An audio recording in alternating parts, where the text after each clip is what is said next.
Hola, ¿cómo están? Es un placer poder compartir con todos y cada uno de ustedes esta materia que es Derecho a la Integración, donde nuestra intención es que ustedes puedan comprender, analizar cómo se ha relacionado, cómo se da la dinámica de las relaciones en el mundo actual, cuál es el papel de los estados, cómo es el juego de los países, la evolución de sus relaciones a través de los años,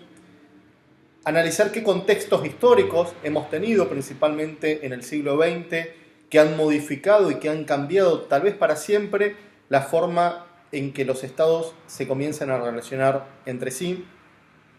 sobre todo a partir de hechos traumáticos y catastróficos para la humanidad reciente. Nuestra intención es que ustedes puedan comprender, más allá de la dinámica del derecho y de la integración, también conceptos vinculados a la cultura general y al mundo contemporáneo, que puedan ustedes comprender, leer y procesar documentos, textos y noticias del quehacer cotidiano de las relaciones internacionales y que les vaya brindando elementos para ir entendiendo también cómo funciona el mundo moderno, cómo funciona la globalización, de qué hablamos cuando mencionamos geopolítica y fundamentalmente saber nosotros, como ciudadanos, en este caso de la República Argentina, pero también de lo que es el contexto de Sudamérica, nos encontramos inmersos en el mundo actual. La idea es que ustedes también fortalezcan y de alguna manera endurezcan conceptos que ya lo han tratado o lo han visto en derecho internacional público y sus contextos.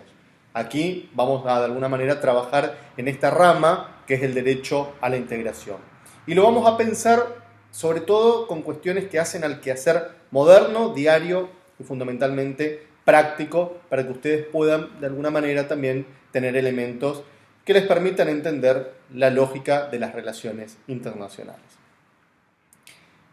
No quiero andar mucho más en cuanto a cómo va a ser la modalidad, tanto de cursada, porque es un sistema clásico que ustedes ya lo han venido teniendo y llevando. La idea es todos nosotros como cuerpo de profesores brindarles los elementos y tratar de asegurar de parte de ustedes, sí, una participación activa, una participación realmente fuerte. Nos gusta que haya un feedback y un ida y vuelta en ese sentido por parte de ustedes, enriquecedor, que promueva y genere debates, que permita diálogos. Entonces nuestra idea es que ustedes se sientan realmente a gusto y cómodo y que podamos entender algo realmente rico y algo que con particularidades muy interesantes, muy autónomas, como es el derecho a la integración. Y vamos a ver que es un derecho realmente nuevo, entendiendo o formado a través de hechos e hitos realmente duros y realmente trágicos en la historia. Si uno, y esto lo van a ver en la filmina, que antecede a cada una de las unidades, es una clara materia o una clara rama del derecho donde los hechos vienen a anteceder al derecho. Y esto lo decimos porque el nacimiento de las relaciones internacionales como disciplina viene ligado a una preocupación específica, que es la existencia de los conflictos bélicos entre los estados. Básicamente, la posibilidad de que existan guerras entre los estados,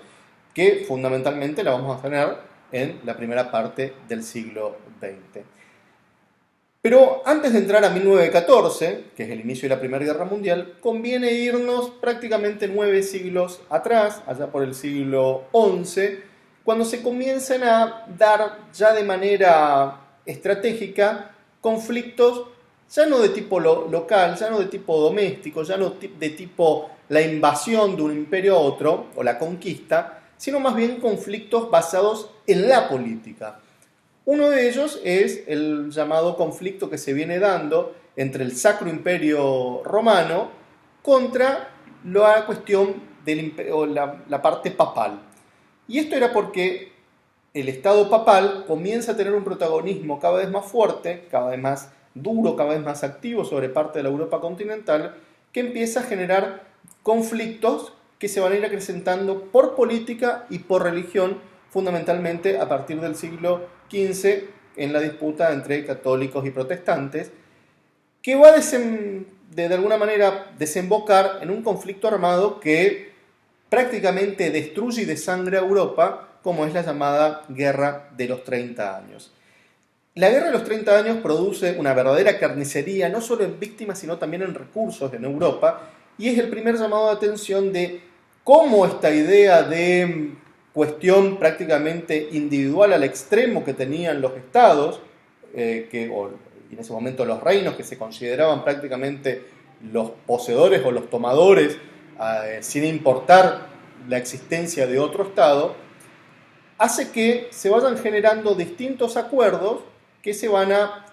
finalizar o terminar allá en 1648 en la llamada Paz de Westfalia. La idea de la Paz de Westfalia lo que viene de alguna manera es tratar de por primera vez lograr una concordia, lograr un acuerdo entre partes que consideraba que más allá del uso de la fuerza que podían tener los estados, se reconoce la soberanía nacional y la integralidad territorial de los estados. Es decir, son dos conceptos que empiezan a tallarse en el momento: soberanía e integralidad territorial de los estados. Ahora bien, ¿qué significaba esto?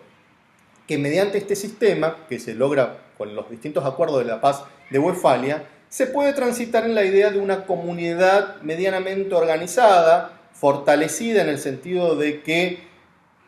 respetando la idea de la autonomía y de la soberanía, los estados pueden empezar a coordinar y donde había que ser prudente con el uso de la fuerza. Ahora bien, ¿qué se hace hincapié en esto? Hay una obra que va a surgir también por esos años, que es la del derecho de la guerra y de la paz, donde de alguna manera se trata de entender a la guerra y a los conflictos bélicos como forma de lograr una suerte de derecho natural de la diplomacia. Ahora bien, a partir de Westfalia y por 300 años, lo que nosotros vamos a ir considerando o teniendo es de alguna manera un sistema basado en un enfoque realista, caracterizado por la propia lógica de los estados fuertes, estados soberanos, estados que comienzan de alguna manera a generar su autonomía, hasta que a inicios del siglo XIX comienza a surgir en Francia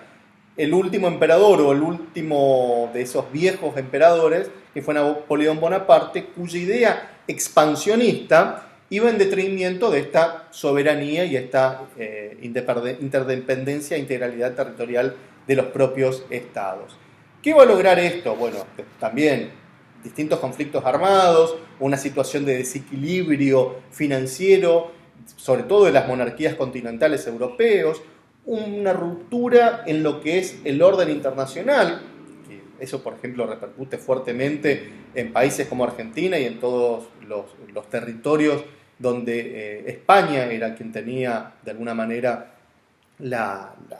función de administradores, porque el avance napoleónico por sobre todo Europa va a cambiar un poco las reglas de ese orden que se había establecido a partir de Westfalia. Sin analizar mucho los vaivenes de la campaña napoleónica, de alguna manera sabemos que una vez que Napoleón llega al ocaso de su faz militar,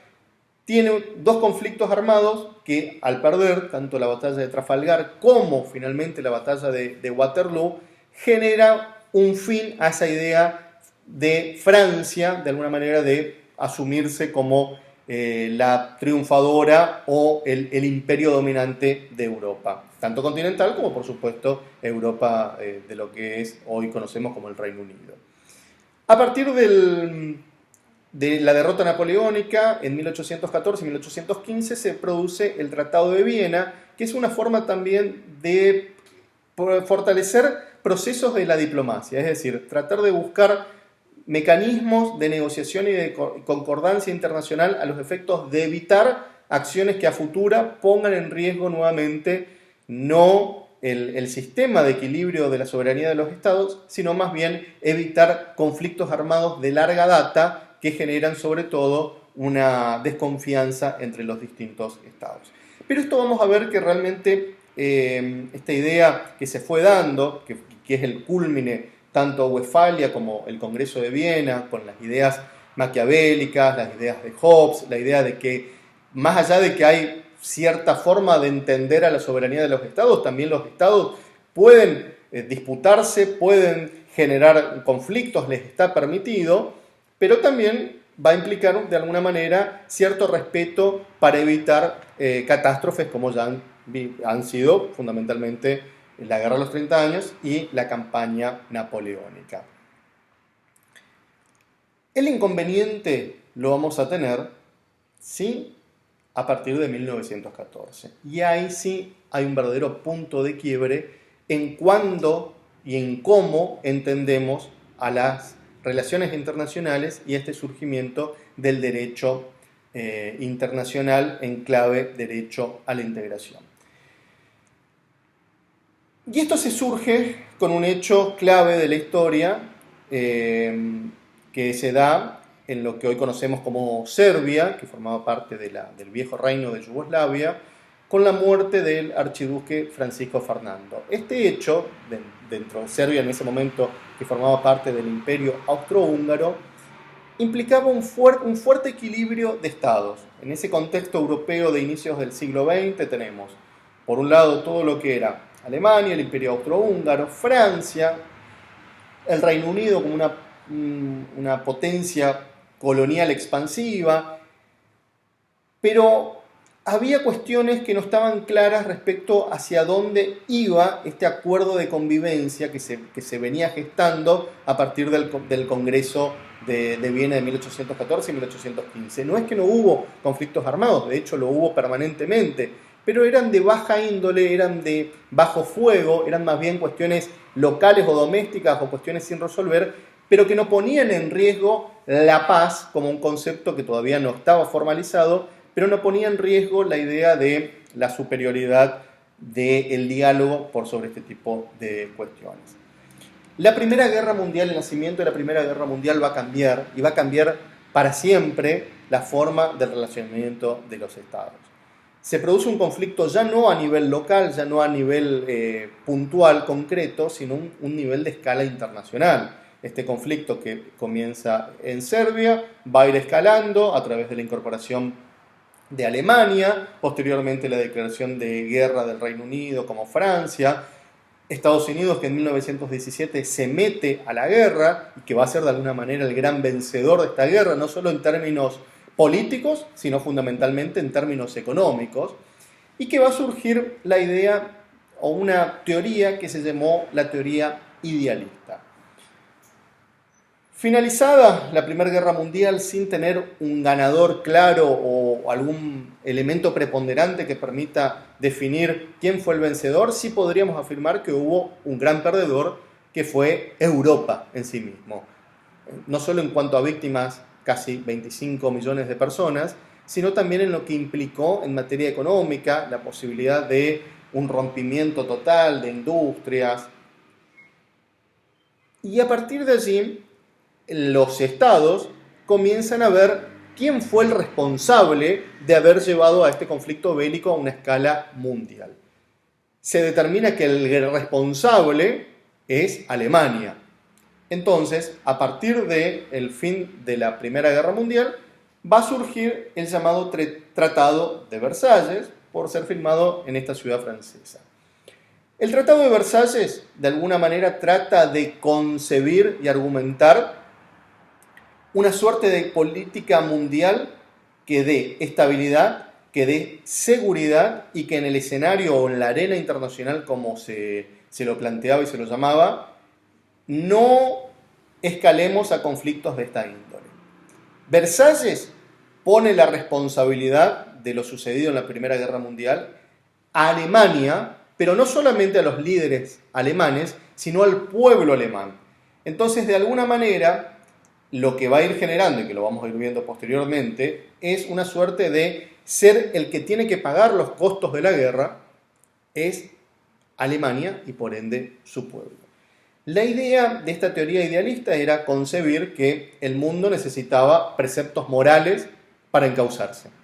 que la guerra ya no podía ser una excusa para atentar sobre la soberanía de los estados y fundamentalmente que cuando sucedían este tipo de cuestiones, los principios morales, el sistema que debía fundamentarse, debía atacar claramente al responsable de este tipo de cuestiones. Vamos a ver que esta visión, que principalmente está encarada en el presidente de los Estados Unidos, Woodrow Wilson, planteaba la idea de que la comunidad de las naciones va a ser quien de alguna manera ordene y dé un manto de estabilidad y seguridad para asegurar el cumplimiento de estos principios. ¿Cómo se llama esta comunidad que va a ir surgiendo? La llamada Sociedad de las Naciones. Esta Sociedad de las Naciones vendría a ser una suerte de garante de este equilibrio mundial, asegurando la paz y asegurando las relaciones entre los estados. Ahora bien, garante. ¿Qué significa garante? Que lo podemos ver en cualquier acto de la vida civil. Cuando alguien es garante, se entiende que es una persona confiable, solvente, que dé seguridad. Ahora bien, vamos a ir viendo que en la evolución de los años 20 y 30, esa garantía se va a ir erosionando permanentemente. ¿Y por qué se erosiona? Bueno, justamente por tener una visión puramente idealista de entender o leer el mundo frente a las realidades que realmente iban pasando. Porque esta Sociedad de las Naciones que surge a través del Tratado de Versalles nos plantea la posibilidad de aglutinar intereses de seguridad, estabilidad, donde claramente marcaba la diferencia entre aquellos países que habían participado versus aquellos países que habían de alguna manera ser concebidos como los responsables y lo que habían perdido. Es decir, por un lado Estados Unidos, Francia, el Reino Unido, y por el otro lado principalmente Alemania. A partir de ese derrotero es que empiezan a surgir distintas barreras, distintos obstáculos, distintas trabas que se van a ir dando para poder entender que una sociedad de las naciones sea el que asegure el cumplimiento de todos estos pactos y evitar un conflicto a escala internacional. ¿Qué va pasando en el mundo? Bueno, va a ir surgiendo conceptos nacionalistas cada vez más fuertes, cada vez más crudos, primeramente en lo que es Italia, el surgimiento del movimiento de las camisas negras, con la figura de Benito Mussolini, la revolución bolchevique, que se da prácticamente al finalizar la Primera Guerra Mundial, donde justamente Rusia en ese momento, llamado Rusia, hoy también llamado Rusia, pero a partir de la revolución bolchevique llamada la Unión Soviética, fue tal vez no el indicado como el perdedor de la guerra, pero el que sufrió más los embates de la derrota, sobre todo en cantidad de víctimas y sobre todo en un proceso de ruptura de estabilidad política que le habían dado los zares. Se produce la Revolución Rusa de octubre-noviembre del 17, la caída del zarismo y el surgimiento de lo que van a ser los bolcheviques y sus distintas ideas. Y fundamentalmente Alemania, que para entender el surgimiento de lo que es el nazismo, tenemos que entender los vaivienes económicos que fue generando en la economía alemana. Al tener que soportar no los líderes, sino la población alemana, los costos y los cargos de la guerra, se va a llevar un proceso de deterioro, ruptura económica y proceso inflacionario que va a ir generando un descontento social que va a ir disparando tanto para opciones de izquierda como también el surgimiento de nacionalismos claramente basadas en la idea de la superioridad germánica y que esta situación a donde se había llevado a Alemania no era responsabilidad del pueblo alemán, sino de aquellos vencedores y de aquellos firmantes del Tratado de Versalles. Todo ese caldo de cultivos va a ir generando una turbulencia que sobre todo va a tener un fuerte incremento a partir de 1929 con la llamada crisis de la caída de la bolsa de los Estados Unidos, que es el primer fenómeno económico de tipo global, un hecho establecido o concreto en materia económico-financiera, como es la caída del sistema bursátil por la especulación del juego de la bolsa, va a ir repercutiendo no solo en Europa, sino también en los nuevos estados que venían surgiendo, fundamentalmente Sudamérica y Asia. Este desequilibrio económico, que Estados Unidos se recupera muy fuerte, pero a otros países le van a empezar a costar, va a ir marcando el fin de esta teoría ideal, de esta teoría de un mundo garante y de equilibrio, de estabilidad, fundamentalmente por no saber leer las coyunturas particulares que se iba a ir presentando a nivel local. Esta reflexión, esta suerte de contrasentido que se venía dando, hace que surjan las llamadas teorías realistas. Las teorías realistas, ¿qué es lo que vienen a plantear? Que las relaciones internacionales no pueden estar sujetas a un sistema de buenos versus malos, a un sistema de valores morales, a un sistema de principios puros que con su mera declamación pueden generar un orden, una estabilidad y una concordia. Entendía, primero, que había desigualdades. El sistema realista entiende que el mundo es complejo, el sistema realista entiende que el sistema de naciones está compuesto por países ricos, países que tienen la capacidad de tener el garrote, básicamente Estados Unidos, que lo empieza a aplicar a través de la llamada doctrina del garrote, que es ni más ni menos una actualización de esa vieja doctrina Monroe, que seguramente ya la habrán visto, donde Estados Unidos tiene la capacidad de intervención en el territorio americano cuando entienda que los intereses de América pueden estar en peligro, en riesgo, por la intromisión de estados básicamente europeos. Pero también la doctrina del garrote se va a ir aplicando a que Estados Unidos sea de alguna manera el garante de este nuevo orden mundial que va a ir surgiendo. ¿Qué implica esto? Los realistas dicen claramente que el mundo va a ir en una disputa de fuertes versus débiles y que está bien que esto se lo vaya planteando. El tema de los realistas es que no piensan el mediano o largo plazo, lo dejan en un sistema más bien de entendemos la complejidad, entendemos el problema, ahora ¿cómo lo solucionamos? No, está el diagnóstico más no la solución. ¿Cómo cae esto? Bueno, a partir del 1 de septiembre de 1939. Una vez que el nazismo llega a Alemania, se consolida como fuerza, comienza a generar la idea de Alemania nuevamente, no reconociendo soberanías, no reconociendo territorios independientes, entendiendo que Alemania es un gran sistema y que la expansión tiene que ir hacia lugares originarios de Alemania, caso por ejemplo la anexión de Austria en 1938, la anexión de una parte de lo que en su momento era Checoslovaquia, allá también por el 38-39, entendiendo la idea de una superioridad territorial. El fenómeno del nazismo no es algo que no se veía previendo, sobre todo el Reino Unido, Estados Unidos, ya empiezan a mirar con preocupación, allá por mediados de los años 30, este surgimiento que ponía en riesgo a esta estabilidad mundial que se había dado básicamente entre el 18 a el 38. 20 años de relativa estabilidad mundial. Pero que no se daba solamente en Alemania. Habíamos dicho también Italia, con Benito Mussolini, pero también nos tenemos que ir a lo que es Japón, con una visión casi de imperio, casi volviendo a la idea de los viejos samuráis, entendiendo que Japón debía elegirse como el reino de amplia dominación de todo lo que era Oriente. Por eso también las campañas de invasión del Japón de finales de los años 30, sobre lo que hoy conocemos como la República Popular China, sobre lo que hoy conocemos como Filipinas, Corea, etc.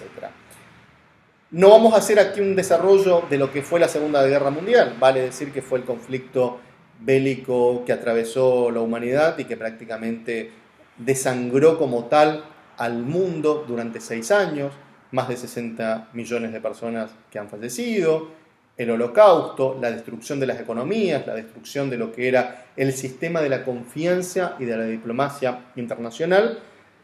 pero que se empieza a resurgir justamente a partir de la caída del nazismo. La caída del nazismo implica una ruptura, implica la posibilidad de trabajar con una suerte de mix entre lo que era la teoría idealista y la teoría realista, entendiendo la necesidad de que hay que tener un sistema de naciones que asegure la concordia, que establezca la igualdad como valor fundamental, que establezca la democracia como pilar para el desarrollo de los estados, pero fundamentalmente que establezca, más allá de principios morales, la capacidad de sanción y de coerciones. Es decir, que haya principios mutuos, que haya principios de valores universales, y ahí aparece la paz, y ahí aparece la concertación, ideas que de alguna manera tenían que ser los rectores para esta nueva política del derecho internacional que va a ir surgiendo. ¿Cómo surge?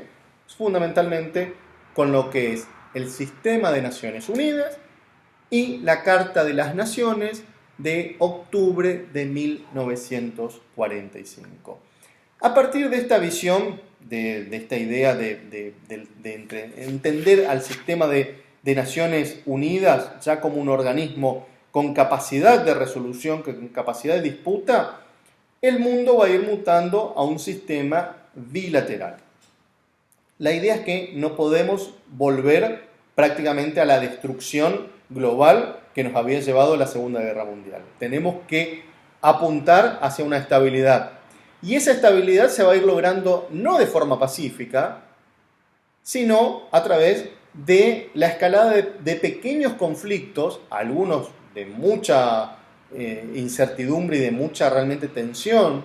Los ejemplos típicos, la guerra de Corea del 48 al 52, la guerra de Vietnam e Indochina de finales de los 50 hasta mediados de los 70, los conflictos armados que se van a ir dando, pero teniendo en cuenta que lo que se buscaba en definitiva era asegurar la estabilidad global. Va a aparecer el Consejo de Seguridad como, de alguna manera, el que logre concretar y establecer las políticas del funcionamiento del sistema de Naciones Unidas a través fundamentalmente del llamado poder de veto que va a tener el Consejo de Seguridad y que es el que de alguna manera va a tratar de desendeñar y evitar conflictos que puedan escalar de manera global. Es decir, la visión era, van a existir este tipo de conflictos, evitemos la escala global. Pero recuerden lo que les dije, el mundo se empieza a tener una mirada ya no de varios, sino un juego de a dos. Estados Unidos y su visión occidental y su visión promercado, capitalista, versus lo que podríamos ser la idea o la escuela marxista o los países soviéticos o del bloque del este. Ahora bien, esta bipolaridad que va a ir permitiendo, ¿qué trabajaba? Por un lado, los países que podemos estar llamados como occidentales, asegurar el libre mercado, asegurar el intercambio, asegurar el comercio, buscar la prosperidad económica, versus la idea de un mundo justo, la idea de un mundo donde estén en juego los derechos de los trabajadores, donde están en juego los derechos de la seguridad social, el alcance y el avance económico y del cumplimiento y mejora de los estándares laborales. Es decir, se busca tener como una suerte de doble vía o de doble sistema que sobre todo lo vamos a ir reflejando en distintos artículos de la Carta de las Naciones. ¿Cuál es el desafío que va a ir generando esta nueva forma de cómo se va integrando el mundo? Fundamentalmente, con la idea de la intangibilidad de la soberanía. Es decir, el principio absoluto que plantea la soberanía, que es la independencia de un Estado de todo control externo. La independencia que tiene ese Estado de poder decidir y poder autodeterminarse. La soberanía es el concepto que de alguna manera nos va a regir y nos va a orientar y coordinar.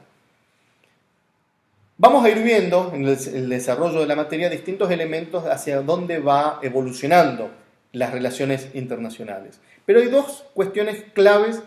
que implican cómo la integración comienza a tener forma, comienza a moldear las necesidades de los estados, respetando sus soberanías, pero también integrando sus soberanías a un sistema común organizacional. Por un lado, la Unión Europea,